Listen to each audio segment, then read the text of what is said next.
আপনি যে ৭১ টিভি বয়কটের আহ্বান করেছেন তার কারণ ব্যাখ্যা করবেন কি? জি ভাই আব্দুল্লাহ, আমরা ৭১ টিভি বর্জন করার কথা বলেছি। এর কয়েকটি কারণ রয়েছে। সবচেয়ে মৌলিক এবং প্রধান কারণ হলো যে ৭১ টিভি ধারাবাহিকভাবে ইসলাম এবং মুসলিমদেরকে টার্গেট বানিয়ে ইসলাম এবং মুসলিমদেরকে হেয় প্রতিপন্ন করার জন্য ষড়যন্ত্র করে মিথ্যাচার করে ইসলাম মুসলিমদেরকে সবসময় ছোট এবং তাচ্ছিল্য করার অপচেষ্টায় তারা লিপ্ত থাকে এবং এই বিষয়টি এই প্রতিষ্ঠানটির শুরু থেকে আমরা দেখে আসছি। অনবরত তারা করে আসছেন। যখন পাঠ্যক্রমে আপনার অতে অজু শেখানো হয়েছে বাচ্চাদেরকে অথবা ওতে ওড়না শেখানো হয়েছে, সেটা নিয়েও তারা তাদের টকশোগুলোতে আলোচনা করেছেন এবং সেগুলো নিয়ে আপত্তি তুলেছেন। মুসলিমের সন্তান বেশিরভাগ মানুষের দেশে মুসলিম, সেই দেশে মুসলিমরা নিজে নামাজ পড়ুক না পড়ুক সারাক্ষণ তাদের মুখ থেকে আল্লাহ শব্দ উচ্চারিত হয়, কিন্তু এই চ্যানেলটি বিশেষভাবে অন্যান্য মেইনস্ট্রিম মিডিয়ার প্রায় সবগুলোতেই আল্লাহ শব্দটি আপনারা কখনো শুনতে পাবেন না। সেখানে সৃষ্টিকর্তা বলা হয়।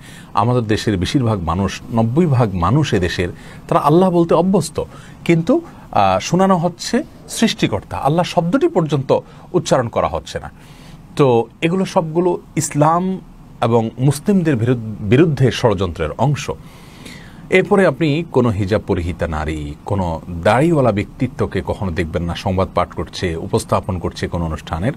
এগুলো সবগুলোই এক ধরনের সংকীর্ণ মানসিকতা থেকে যারা ইসলামকে চর্চা করছেন তাদেরকে এ সমস্ত দায়িত্ব থেকে দূরে সরিয়ে রাখার অপচেষ্টা কেন করা হয়? এটা একজন মানুষের প্রতি বিশেষ একটি আপনার হিংসা অথবা শত্রুতা বা বিদ্বেষপূর্ণ মানসিকতা না থাকলে কোনোভাবে সম্ভব হয় না। ৭১ টিভির বিষয়টি বিশেষভাবে তারা সম্প্রতি আমরা দেখেছি যে ধর্ষণ বেড়ে যাওয়ার কারণ হিসাবে উল্লেখ করেছেন যে ওয়াজ মাহফিলগুলোতে কোনো কোনো বক্তারা নারীকেরই বেফাঁস মন্তব্য করেন। হ্যাঁ, এটি অসত্য যে কোনো কোনো মাহফিলে কোনো কোনো বক্তা নারীকেরই বেফাঁস মন্তব্য করেন, কিন্তু তার চাইতে ইতিবাচক মন্তব্যের পরিমাণ ভুরি ভুরি। এই প্রতিষ্ঠানটি সেই ইতিবাচক বক্তব্যগুলো কখনো ভুলেও তারা প্রচার করেন না, কিন্তু নেতিবাচকগুলোকে খুঁটে খুঁটে তারা প্রচার করছেন।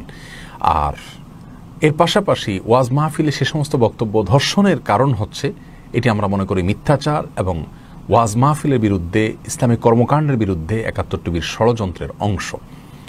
সেই সাথে আমরা দেখি যে জঙ্গিবাদ বিষয়ে ওলামা একরাম, বিশেষ করে কওমি মাদ্রাসার ছাত্র শিক্ষকদের ব্যাপারে মাননীয় স্বরাষ্ট্রমন্ত্রী, সাবেক আইজিপি মহোদয় সহ অনেকেই স্পষ্ট জানিয়েছেন যে তারা জঙ্গিবাদের সঙ্গে জড়িত নয় বেশিরভাগ মানুষ। তারপরেও এই চ্যানেলটি বিশেষভাবে যখনই সুযোগ পায় মাদ্রাসা আলেম ওলামাদের বিরুদ্ধে বিষোদ্গার করতে থাকে অনবরত, ধারাবাহিকভাবে তাদের এই বিষয়গুলো প্রমাণিত এবং সুবিদিত, যার কারণে এই প্রতিষ্ঠানটির বিরুদ্ধে অবস্থান নেওয়া আমাদের জন্য ফরজ হয়ে দাঁড়িয়েছে। যারা ইসলামকে এদেশ থেকে উফড়ে ফেলে দিতে চায় তাদের বিরুদ্ধে কথা বলা আমাদের ইমানি দায়িত্ব এবং নৈতিক দায়িত্ব। সেই জায়গা থেকে আমরা আসলে বয়কটের আহ্বান করেছি। একটি প্রতিষ্ঠান বয়কট করার প্রয়োজন হতো না যদি সেটা সংশোধনের কোনো জায়গা থাকতো। বিভিন্ন প্রতিষ্ঠান কর্তৃপক্ষের সাথে বসার সুযোগ আছে, কথা বলার সুযোগ আছে, কিন্তু এদের একেবারে আগা থেকে গোড়া পর্যন্ত যারা আছেন তারা আলেম ওলামাদের প্রতি তাদের এতটুকু শ্রদ্ধাবোধ নেই, যার কারণে তাদেরকে বয়কট ছাড়া আমাদের আর কোনো করার ছিল না। ৭১ নাম দিলেই যে তাদের প্রতি আমাদের শ্রদ্ধা জ্ঞাপন করতে এমন কোনো কথা নেই। সুন্দরবন আমাদের প্রত্যেকেরই ভালোবাসার একটা জায়গা, কিন্তু তাই বলে সুন্দরবনের নাম দিয়ে কেউ প্রতিষ্ঠান করলো Sundarban service, Sundarban courier service, তাহলে তার প্রতি আমাদের ভালোবাসা দেখাইতে হবে এমন কোনো বাধ্যবাধকতা নেই। এটা তার সার্ভিসের উপর নির্ভর করবে। ৭১ টিভির বিষয়টি একই রকম।